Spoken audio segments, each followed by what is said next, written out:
আমাদের যে খাওয়া দাওয়াগুলো হবে সেগুলো যেন সহজ পাচ্য হয়, মানে ইজিলি ডাইজেস্টেবল। ওই বাইরের তেল ঝাল মশলা জাতীয় খাবার এগুলো খাবো না, এগুলোকে আমরা অ্যাভয়েড করব। জল খেতে হবে, এর সাথে সাথে ওআরএস, ডাবের জল, fruit juice, saline water, glucose এগুলো আমরা খেতে পারি। বিশেষ করে সাদা করতে পারলে সব থেকে ভালো হয়, কারণটা কি? হ্যাঁ, তাতে হিট অ্যাবজর্পশনটা কম হয়, আচ্ছা, এবং শরীর অনেকটা ঠান্ডা থাকে। এই কারণেই এটা পরা। এবং সুতিটা মেনলি গরমকালে বাচ্চারা তো ঘামে, ওদের ওই ট্যালকাম পাউডার দেওয়া হয়, কিন্তু এতে কিন্তু হিতে বিপরীত হচ্ছে।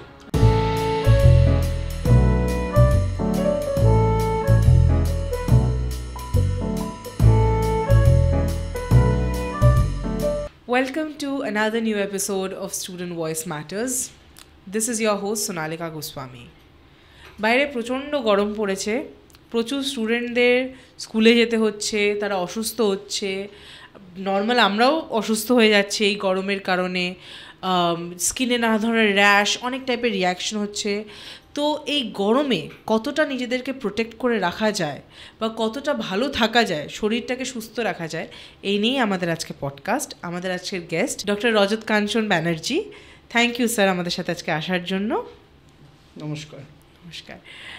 আমি তোমাকে জিজ্ঞেস করব যে এই তো এত গরম পড়েছে, সেখানে শুধু স্টুডেন্টরা না, আমরাও নিজেদেরকে কিভাবে ভালো রাখতে পারি?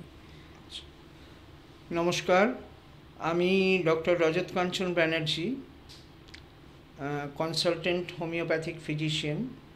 এখন এই গরমটা আস্তে আস্তে বাড়ছে, এবং এই গরমে আমরা ভালো থাকতে গেলে কতগুলো নিয়ম মেনে চলতে হবে। এক নম্বর হচ্ছে অ্যাভয়েড ডিহাইড্রেশন। যদি কোনো বাধা নিষেধ না থাকে তাহলে প্রচুর পরিমাণে আমাদের জল খেতে হবে। জল বা কোনো এনার্জি ড্রিঙ্ক, যেরকম বলছি, জল খেতে হবে। এর সাথে সাথে ওআরএস, ডাবের জল, fruit juice, saline water, glucose এগুলো আমরা খেতে পারি অ্যাকর্ডিংলি যেরকম যখন দরকার হচ্ছে। 2 নম্বর হচ্ছে ব্যালেন্স ডায়েট, অর্থাৎ এই গরমে তো আমরা অনেক কিছু খাওয়া দাওয়া করি, তো সেক্ষেত্রে আমাদের যে খাওয়া দাওয়াগুলো হবে সেগুলো যেন সহজ পাচ্য হয়, মানে ইজিলি ডাইজেস্টেবল। আর আমরা কখনোই ওই বাইরের তেল ঝাল মশলা জাতীয় খাবার এগুলো খাবো না, এগুলোকে আমরা অ্যাভয়েড করব। 3 নম্বর হচ্ছে ক্লোদিং অ্যান্ড সান প্রোটেকশন। তো সেক্ষেত্রে আমরা ঢিলে ঢালা হালকা রঙের সুতির, মানে কটনের জামা কাপড় পরবো। কি কি কালার পরতে পারি যেটা একটু সুদিং হবে? যেগুলো একেবারেই হালকা, বিশেষ করে সাদা পরতে পারলে সব থেকে ভালো হয়। কারণটা কি? হ্যাঁ, তাতে হিট অ্যাবজর্পশনটা কম হয়, আচ্ছা, এবং শরীর অনেকটা ঠান্ডা থাকে। এই কারণেই এটা পরা, এবং সুতিটা মেনলি, কটনটা মেনলি। আর এটার সাথে যখন আমরা রোদে বাইরে বেরোবো তখন অবশ্যই কিছু প্রোটেকশন নেব, যেমন ছাতা ইউজ করব, সানস্ক্রিন লোশন ইউজ করব, টুপি ইউজ করতে পারি, এবং প্রয়োজনে সানগ্লাসও পরব। এই এরপরে আমি আসছি, আরেকটা ব্যাপার হচ্ছে ঘরে ঠান্ডা জায়গায় থাকতে হবে।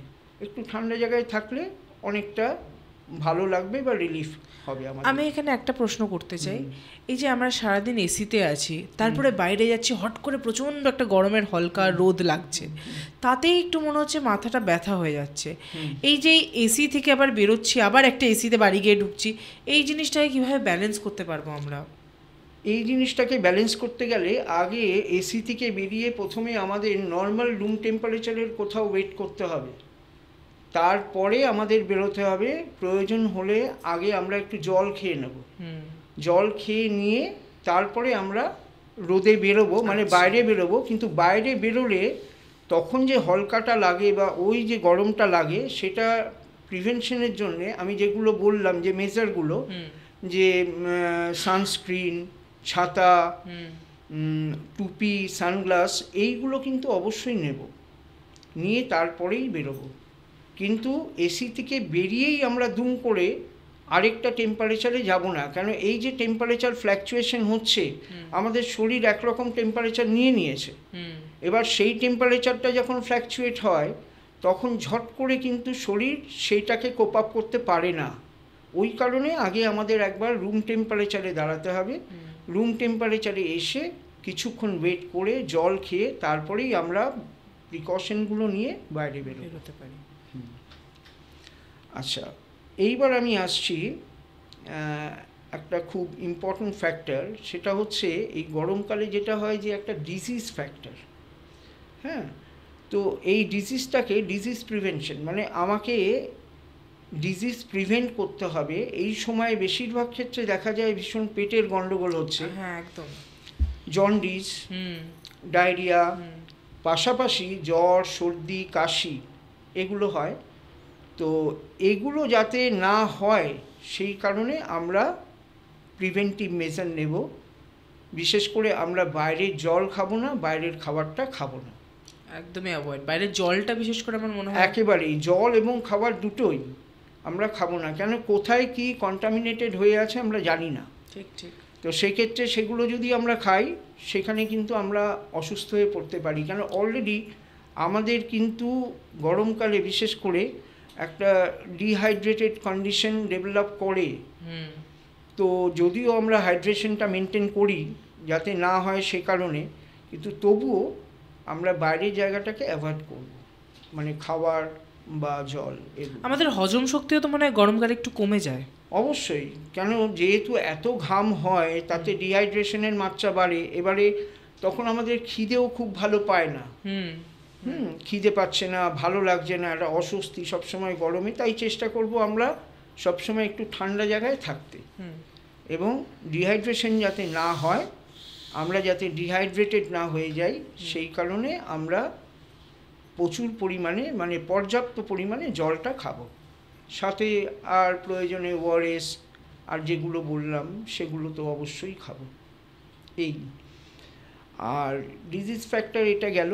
এবং ফাইনালি একটা বলি যে এই যে গরমকালে শুধু ঘরের মধ্যে বসে থাকলে হবে না, শুয়ে বসে কাটাচ্ছি ঠান্ডার মধ্যে তা নয়, আমাদের কিন্তু কিছু এক্সারসাইজও করতে হবে, হালকা এক্সারসাইজ করতে হবে। এতে কি হবে, এতে ব্লাড সার্কুলেশন ভালো হবে, তার সাথে এই যে আমরা খাওয়া দাওয়াগুলো করছি এগুলো খুব ভালো হজম হবে। এবং এটাকে যদি, এই এক্সারসাইজ যদি আমরা একটা অভ্যেসের মধ্যে নিয়ে আসতে পারি, তাহলে পরে ফিজিক্যালি আমরা অনেকটা ভালো থাকবো। কিন্তু গরমকালে দেখা যাচ্ছে মানুষ একটুখানি দৌড়ে বা একটু হেঁটেই হাঁপিয়ে যাচ্ছে, গরমে পারছে না, তাহলে কি করে এক্সারসাইজটা করবে? হ্যাঁ, এক্সারসাইজ করবে, সেটা হালকা এক্সারসাইজ বলেছি আমি, খুব যে পরিশ্রমের এক্সারসাইজগুলো করতে হবে তা নয়। আমরা যোগব্যায়াম করতে পারি, আমরা প্রাণায়াম করতে পারি। তো এর সাথে হালকা হালকা হয়তো একটু দৌড়ে নিলাম, কিন্তু আমি তো ঘরেই আছি, ফলে আমার অসুবিধে নেই, আমি তো জল খাচ্ছি, আমি সেই সাপ্লিমেন্টটা নিচ্ছি, ফলে এতে মোটামুটি অনেকটাই কভার করে নেবে। তোমার কাছে মোটামুটি কীরকম প্রবলেমস তুমি দেখো যে বাচ্চারা হোক বা কলেজের ছেলেমেয়েরাই হোক, তারা ম্যাক্সিমাম কি প্রবলেম সব থেকে ফিজিক্যালি সাফার করে এই গরমকালে? দেখো, ঘটনা হচ্ছে যে বাচ্চাদের ক্ষেত্রে ওদের তো সবসময় অ্যাক্টিভিটি বেশি থাকে, ওরা দৌড়াদৌড়ি, লাফালাফি, ঝাপাঝাপি এগুলো করতে খুব ভালোবাসে, এবং তাতে কি হয়, ওদের ডিহাইড্রেশন হওয়ার চান্সটা কিন্তু খুব বেশি থাকে। তো সেক্ষেত্রে যাতে সেটা না হয় সেই কারণে আমাদের বাচ্চাদের দিকে ভীষণভাবে নজর দিতে হবে, এবং পর্যাপ্ত পরিমাণে জল, ওআরএস, ফলের রস, স্যালাইন ওয়াটার, ডাবের জল অ্যাকর্ডিংলি এগুলো দিতে হবে। আচ্ছা, আর হচ্ছে নিয়মিত ওদেরকে স্নান করাতে হবে। প্রত্যেকদিন স্নান এভরিডে পরিষ্কার পরিচ্ছন্ন রাখতে হবে, আর হালকা ওই সুতির ঢিলে ঢালা জামা কাপড় পরাতে হবে। এবং কারণ ঘাম বসেও আমরা দেখি অনেক সময় ঠান্ডা লেগে যায়। হ্যাঁ, এই যে ঘাম বসাটার ব্যাপার, যখন বেশি কোনো বাচ্চা আছে খুব ঘামে, সেক্ষেত্রে তো ওদের বেশি স্নান করানো যায় না, একবার হার্ডলি দুবার। কিন্তু সেই ক্ষেত্রে আমরা যেটা করতে পারি, যখনই ঘাম হচ্ছে সাথে সাথে আমরা কোনো ভেজা টাওয়েল বা গামছা দিয়ে ওদের গাটাকে স্পঞ্জ করিয়ে দিতে পারি। এবং দেখতে হবে যাতে ওরা ওদের যে এই অ্যাক্টিভিটি, মানে এই যে লাফালাফি ঝাপাঝাপি করা, এগুলো যাতে কম করে, সেইগুলো কিন্তু আমাদের লুক আউট করতে হবে। আর আরেকটা জিনিস যে প্রবলেমটা খুব বেশি হয়, সেটা হচ্ছে এই গরমকালে বাচ্চারা তো ঘামেই, তো আমরা বিশেষ করে বাবা মায়েরা কী করেন, ওদের ওই ট্যালকাম পাউডার দেওয়া হয়। এবার এই যে ট্যালকাম পাউডারটা দেওয়া হচ্ছে বা পাউডার দেওয়া হচ্ছে গায়ে, না এরকম একটা ধারণা আছে পাউডার দিলে শরীর ঠান্ডা থাকবে, ঘাম কম হবে, কিন্তু এতে কিন্তু হিতে বিপরীত হচ্ছে।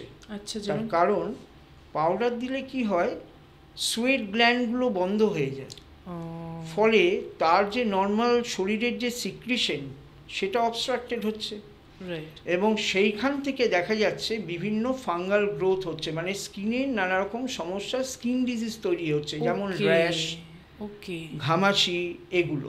সেটা কি ক্রিমেও তো ন্যাচারালি? হ্যাঁ, অবভিয়াসলি ক্রিমেও হয়, কিন্তু ব্যাপার হচ্ছে গরমে যে সমস্ত বাচ্চাদের দেখা যায় যে খুব ড্রাই স্কিন, মানে পুরো ভর্তি পাউডার মেখে থাকে কিছু বাচ্চা কাচ্চা গরমকালে, হ্যাঁ দাঁড়িয়ে রয়ে, এটা কিন্তু একদম করা যাবে না, একদমই করা যাবে না। বরং তার থেকে আমরা সেই বাচ্চাদেরকে হালকা স্পঞ্জ করিয়ে দিতে পারি গামছা বা টাওয়েল ভিজিয়ে, তাতে কিন্তু তারা অনেকটা ভালো থাকবে। কিন্তু যদি আমরা পাউডার লাগাই সেক্ষেত্রে কিন্তু এই সমস্যা ডেভেলপ করবে এবং করেও। তাই এই র্যাশ, ঘামাচি এগুলো যে হচ্ছে, তো তাহলে মানুষের পাউডারের অল্টারনেটিভ কি? মানে ধরো স্কুলে যাচ্ছে, স্কুল ইউনিফর্ম পরে যাচ্ছে, বাচ্চারা পাউডার মেখে যাচ্ছে যাতে ওই সোয়েটটা না হয়, তাহলে সেটার বদলে অল্টারনেটিভ কি? না, সোয়েটটা না হওয়ার জন্যে তো নিশ্চয়ই পড়ে যাচ্ছে, কিন্তু সেটা পড়ে যাওয়াতেই তো আরো, বিশেষ করে এই যে পাউডার দেওয়াতে আরো বেশি অসুবিধাটা তো বাড়ছে, সেখানে ভালো কিছু হচ্ছে না। বরং আমি পাউডার দিলাম না, বাচ্চা যখন বাড়িতে এলো তখন তাকে আমি ভালো করে আরেকবার স্নানও করিয়ে দিতে পারি, কিছুক্ষণ বসিয়ে রুম টেম্পারেচারে রেখে ফ্যানের তলায় বসিয়ে তাকে সেই টেম্পারেচারটা এনে তারপরে, কিন্তু দুম করে স্কুল থেকে আসার সাথে সাথেই কিন্তু তাকে আমি স্নান করাবো না। রাইট। হ্যাঁ, তাহলে কিন্তু ঠান্ডা গরমটা লেগে গিয়ে সর্দি, কাশি, জ্বর, গলা ব্যথা এগুলো হতে পারে। আরেকটা হচ্ছে বাচ্চাদের মধ্যে প্রবণতা আছে যে বাইরে থেকে এসেই দুম করে ফ্রিজের জলটা খেয়ে নিল, কখনোই না, তাতে কিন্তু গলা ব্যথা, জ্বর, সর্দি, কাশি, এই ঠান্ডা জল, আইসক্রিম এখন একদম না।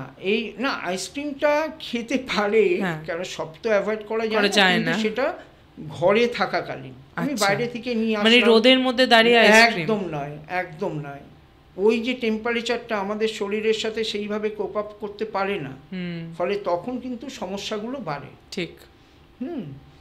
তো সেক্ষেত্রে যাতে এই ধরনের ওই স্কিন র্যাশ বা ঘামাচি এগুলো না হয়, সেই কারণে বাচ্চাকে কিন্তু প্রত্যেক দিন স্নান করাতে হবে, এবং পারলে সাবান দিয়ে। রাইট। এতে কি হয়, আমাদের যে সোয়েট গ্ল্যান্ডের যে পোর্সগুলো ওগুলো খোলা থাকে, উন্মুক্ত থাকে, ফলে নর্মাল সিক্রিশন হতে সাহায্য করে, এবং তাতে কিন্তু অনেক বেশি মানে ভালো থাকে বাচ্চা হোক বড় হোক সবাই। কিন্তু ওইটা অফ করে দিলেই কিন্তু তখন সমস্যা হবে, বা পাউডার দিলে এই সমস্তগুলো হতে পারে, তো সেগুলোকে অ্যাভয়েড করতে হবে। আমি বলবো তোমাকে আর যদি কিছু থাকে অ্যাড করতে, কিন্তু আমি এটাও বলতে চাই, যেটা বোধহয় প্রথম পডকাস্ট যেখানে আমি শুধু শুনলাম, এত প্রত্যেকটা টিপ এত ইউজফুল যে আমি আর আলাদা করে কি প্রশ্ন করব, কারণ তুমি পুরোটাই কভার করে দিলে। তুমি আমাকে কালকে বলেছিলে যে আমি এসে যা বলবো মোটামুটি, এবং সত্যিই তাই, সেটা ওভারঅল কভার করে যাবে, মানে বাচ্চা থেকে বয়স্ক মানুষ সবাই এটা মেনে চললে পরে আশা করি গরমকালে তারা সুস্থ থাকবেন এবং ভালো থাকবেন। সত্যিই তাই, আমাকে আলাদা করে কোনো প্রশ্ন করতে হলো না সেরকমভাবে, সবটাই তুমি বললে এবং খুব ইউজফুল কথা বললে। আর যদি কিছু অ্যাড করতে চাও তুমি, আমরা একদম শেষে চলে এসেছি পডকাস্টের। অ্যাড বলতে ফল টলগুলো খাওয়া যেতে পারে, বিশেষ করে এখন তো তরমুজটা উঠেছে বাজারে, খুব তরমুজ এই সময় ওঠে। তরমুজটা কিন্তু ভীষণ ভালো, আমাদের ওয়াটার ব্যালেন্স করে, তো তরমুজ খেতে পারবে, আর এরকম কি কি ইউজফুল ফ্রুটস? হ্যাঁ, এটা খেতে পারবে, যেগুলোর মধ্যে একটু জলীয় ব্যাপারটা আছে। তারপরে লেবু জল, এটা একটা ভালো শরবত, আচ্ছা এটা খেতে পারবে। আর এমনি তো নর্মাল ওআরএস যেগুলো খাচ্ছে সেগুলোই খাবে। আরেকটা জিনিস খেতে পারে, সেটা হচ্ছে স্যুপ।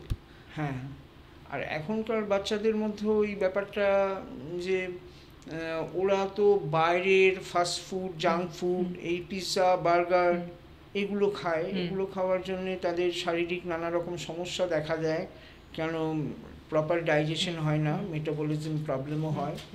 সেক্ষেত্রে আমি সবাইকে বলবো যে বাড়ির খাবারটা যদি দিতে পারো সব থেকে ভালো হয়। শেষ করার আগে আমি একটা প্রশ্ন করব, সেটা হচ্ছে ফোন, যে বাচ্চারা এখন ফোন নিয়ে ঘাটছে, ফোন থেকে কতটা হিট রেডিয়েশন হয় বা বডি হিটেড আপ হয়? হ্যাঁ, ভীষণ রকম রেডিয়েশন হয়। ফোন যে রেডিয়েশনটা হচ্ছে, সেই রেডিয়েশনে সবথেকে বেশি ক্ষতি হয় ব্রেনের। এবং আমাদের এখনকার ট্রেন্ডে একটা জায়গা আমি দেখতে পাই যে বাচ্চা খাচ্ছে না, আচ্ছা মোবাইল দিয়ে বসিয়ে দাও, কার্টুন দেখাও, দেখালে খেয়ে নেবে। হ্যাঁ, দেখালে খেয়ে নেবে, কিন্তু আমাকে এটা বুঝতে হবে ওর কনসেন্ট্রেশনটা কিন্তু ওই কার্টুনের দিকে এবং ওই মোবাইলের দিকে, ওর কনসেন্ট্রেশন কিন্তু খাবার দিকে নেই। ফলে মেটাবলিজম হ্যাম্পার হচ্ছে। ওকে। এবং সেখান থেকে কিন্তু নানা রকম এই ডাইজেশনের যে সমস্যা সেগুলো হচ্ছে, ঠিকমতো হজম করতে পারছে না, বমি করে ফেলছে। মানে আমার এই ফোকাসের সাথে মেটাবলিজমের কানেকশন যদি একটু ডিটেইলসে বলো। ফোকাসের সাথে বলতে মানে আমার যে মোবাইলে চলে যাচ্ছে সেখানে মেটাবলিজমটা কিভাবে হ্যাম্পার হচ্ছে এটা যদি একটু বলো। তো মোবাইলে যখন রেডিয়েশন যেটা হচ্ছে সেটা তো হচ্ছে, কিন্তু ঘটনাটা হচ্ছে সেটা তো আমাদের ব্রেনে গিয়ে ডাইরেক্ট হিট করছে, এবং সেগুলো বাচ্চারা বুঝতে পারছে না, তারা তো নিচ্ছে। বাট এই যে মোবাইলের সাথে যে খাওয়ারের যে ব্যাপারটা, সেটা আমি বলছি যে ওরা তো কনসেন্ট্রেট করছে ওইটার ওপরে, কিন্তু ওদের খাওয়ার দিকে মন নেই। দেখবে আমরা যদি কোনো একটা জিনিস খুব স্বাচ্ছন্দ্যে খুব ভালোভাবে খাই, তাহলে দেখবে তার ডাইজেশনটা কিন্তু ঠিকঠাক মতো হয়। কিন্তু আজকাল বাচ্চাদের ক্ষেত্রে দেখবে খাওয়া দাওয়া করছে সব ঠিক আছে, কিন্তু ডাইজেশন ঠিক মতো করতে পারছে না। কেন? তার কারণ হচ্ছে ওইটা, ঠিক কথা, এই মোবাইল, তার রেডিয়েশন, সেই দিকে কনসেন্ট্রেশন, এইগুলোকে অ্যাভয়েড করতে হবে। এগুলো যদি অ্যাভয়েড করা যায় তাহলেই দেখবে বাচ্চা কিন্তু অনেক সুস্থ ভালো থাকবে, তার মেটাবলিজমও ভালো হবে, খাওয়া দাওয়াটাও সে ভালো করে করবে। থ্যাংক ইউ সো মাচ এখানে আসার জন্য। এত ইউজফুল একটা পডকাস্ট, সবাই হয়তো এটা থেকে বেনিফিট করবে। Thank you so much. Thank you.